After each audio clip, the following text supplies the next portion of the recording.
All right, we're going to travel back in time, thousands of years, to dig up some of the most powerful and honestly simplest secrets to building wealth.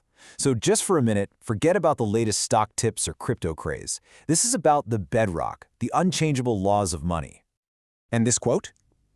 It pretty much sums up the entire book.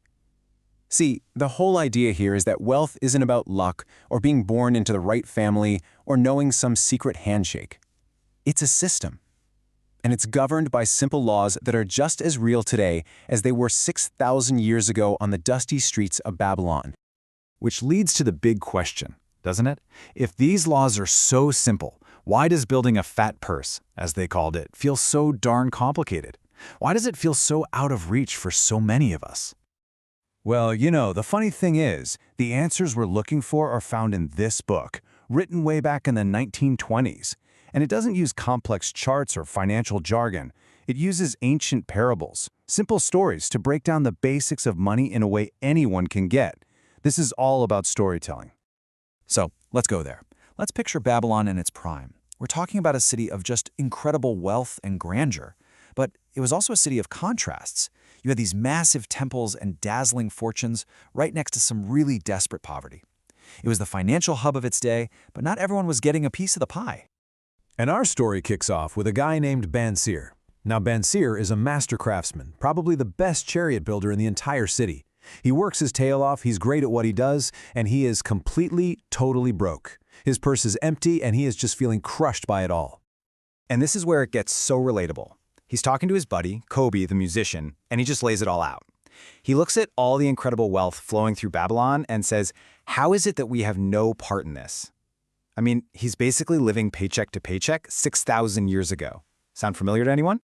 So, after all the complaining, Dabasir and Kobe finally have this aha moment. They realize they've spent years moaning about their empty purses, but they've never actually gone out and sought the wisdom to fill them. So they decide to do something about it.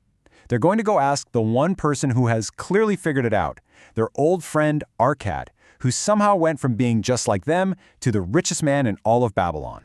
And this is where the story really gets good, because Arkad wasn't some trust fund baby. He wasn't born with a silver spoon in his mouth. He started out as a humble scribe, working crazy long hours, just trying to make ends meet. His fortune was built step by step, not inherited. His entire journey started with one crucial choice. He makes this deal with a super rich moneylender named Algamish. He says, look, I'll work all through the night, no sleep, carving this long legal text onto clay tablets for you. But in exchange, you have to teach me the secret to getting rich.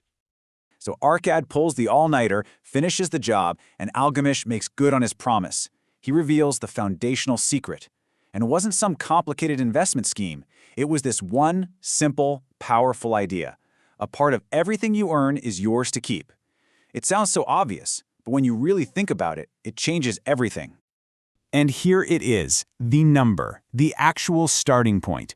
Algamish told him, save no less than 1/10 of everything that comes into your purse. Pay yourself first. Before you pay for food, before you pay your landlord, before you pay anyone else, you take your cut. Seriously, if you take only one thing away today, it's gotta be this. This is the heart of the whole philosophy. It's the mental shift from just being a worker who pays everyone else to being an owner who builds your own treasure. Arkad realized he had been working his whole life to make everyone else rich. Okay, so Arkad knows the rule. Easy, right? Well, not so fast. A year later, he proudly tells Algamish he's been saving his 10%. Great, but then Algamish asks what he did with it.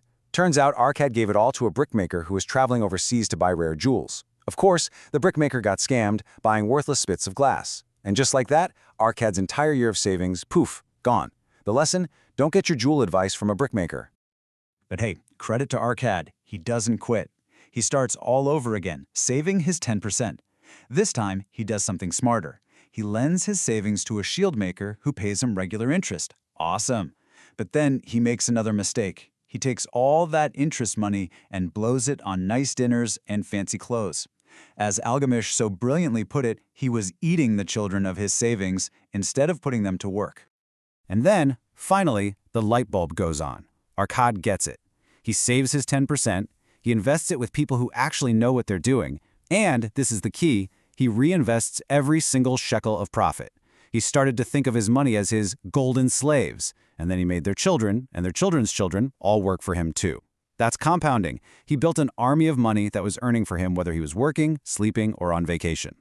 So fast forward a bunch of years, and Arkad's success is the stuff of legend. He's the richest guy in town by far. But the king of Babylon looks around and sees a major problem. You've got a few people like Arkad who are fabulously wealthy, but most of the citizens are struggling, and he knows that kind of imbalance is a threat to the city itself. So the king basically summons Arkad and says, listen, you need to teach your system to everybody. We need to make Babylon a city of many wealthy people, not just a few. So Arkad agrees, and he gets ready to share the exact lessons he learned the hard way with the whole city. And this is it, the whole blueprint. Arkad lays it out as the 7 cures for a lean purse. It's basically a complete financial plan. First, the foundation. Start thy purse to fattening. That's saving at least 10%, no excuses.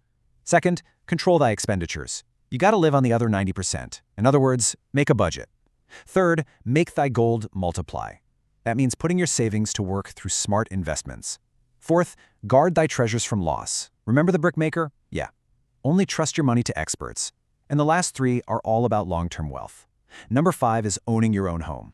6 is ensuring a future income, for retirement. And finally, number 7, always increase thy ability to earn. Never stop learning and investing in your own skills. It's a game plan that is just as solid today as it was back then.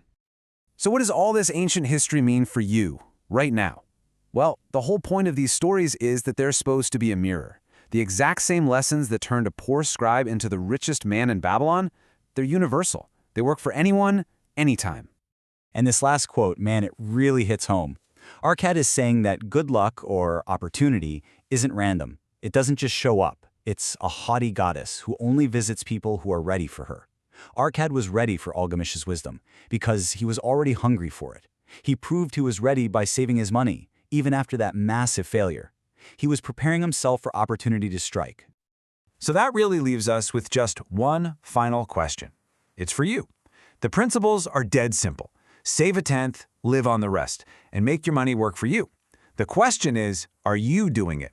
Are you preparing your purse for that haughty goddess of opportunity? Because the path to wealth, it all starts with that very first coin you decide is finally yours to keep.